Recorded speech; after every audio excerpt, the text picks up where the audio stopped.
The average professional cyclist can spend in excess of 20,000 kilometres on their bike alone each year. When you include the transcontinental travel to and from races, this amounts to a whole lot of time spent living out of a suitcase.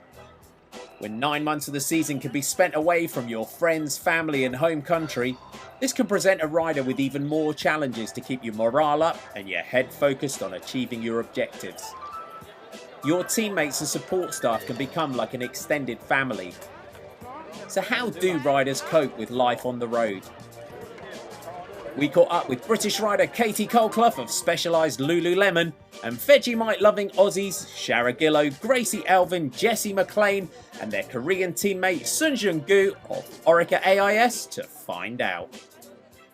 Was it hard for you moving away from home because you were really young when you first did? It was really difficult. It was a big change because before I'd always lived at home. I'd just finished school and I moved straight out and we moved to Belgium, which is always going to be quite difficult. But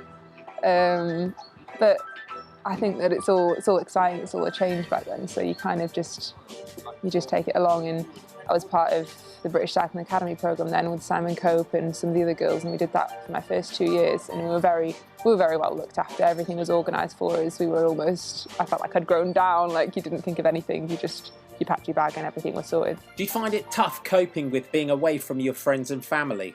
Well, there's no language barrier in Belgium really. They all spoke fluent English. It was really easy, but it was more just it's you're out your comfort zone. You didn't have your Asda supermarket. You didn't have your friends nearby, and like obviously you have Skype and everything. But I think I missed my friends a lot. You couldn't do the normal stuff. It meant you were entirely cycling for like the entire summer. Cycling was everything. So I think that was hard because if you had a bad day, it meant you had a bad day in your entire life because you couldn't really do anything else. Do you think it's harder for the Australians who's so far away from home to start with? I definitely think it's harder for the Australians. I know Laura, my teammate now, she came over in February time, and I think you can see, I know it's only May, but you can see she's a little bit homesick, and it's, again, like Skype's even harder for them. They've got the time difference, and I guess they're only a day away essentially, but it's an expensive journey and it's so hard for people to come and visit, and I think that makes a big difference. The team's European base is in Varese in Italy, so you're already halfway around the world to start with. How hard is it being so far from home? European cycling is where it's at for us, so it's a choice that we make because I'm pretty passionate about the sports of cycling, and it is pretty difficult being away from home for 8 or 9 months of the year.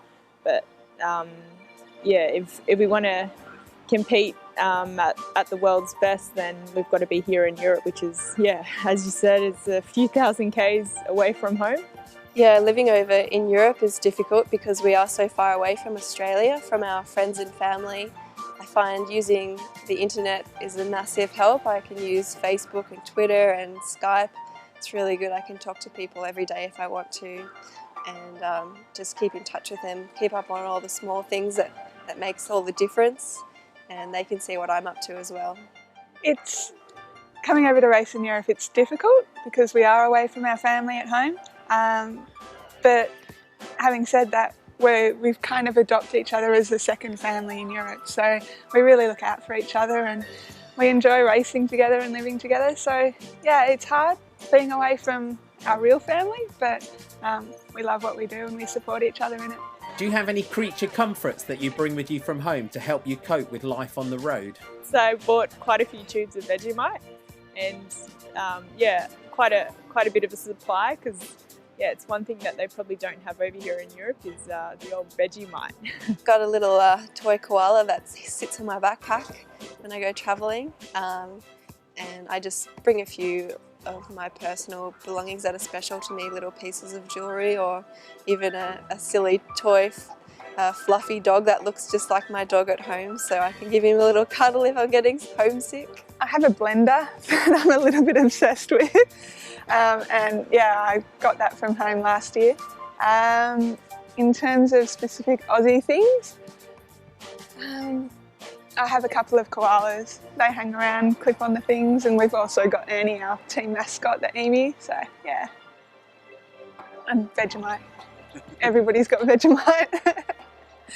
Do you have a good support structure in place? Being with Orica AIS, it's an Australian team, and it's great having the support there as an Australian team. We have an Australian director, an Australian mechanic, and quite a few of the girls are Australian, so it's really great to have that Aussie morale on the team.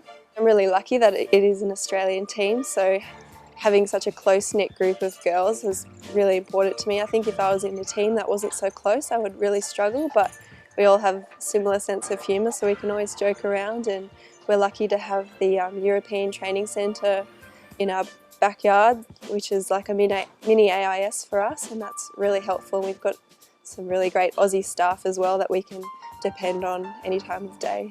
What's it like being the only Korean on the team? I like my team because all teammate girls or is a good person and good friend, and sometimes teaching me everything. I'm not difficult living in Australia. Every day is funny and enjoying. Yeah, it's really good teams. Varese fast becoming known as Little Australia. Is that a good thing, and does it help? It's really good, but it's also bad because we speak a lot of English, and when we're in Italy we probably should branch out a bit more, try to mingle with the local Italians, but it's great having so many friends close by to train and catch up with.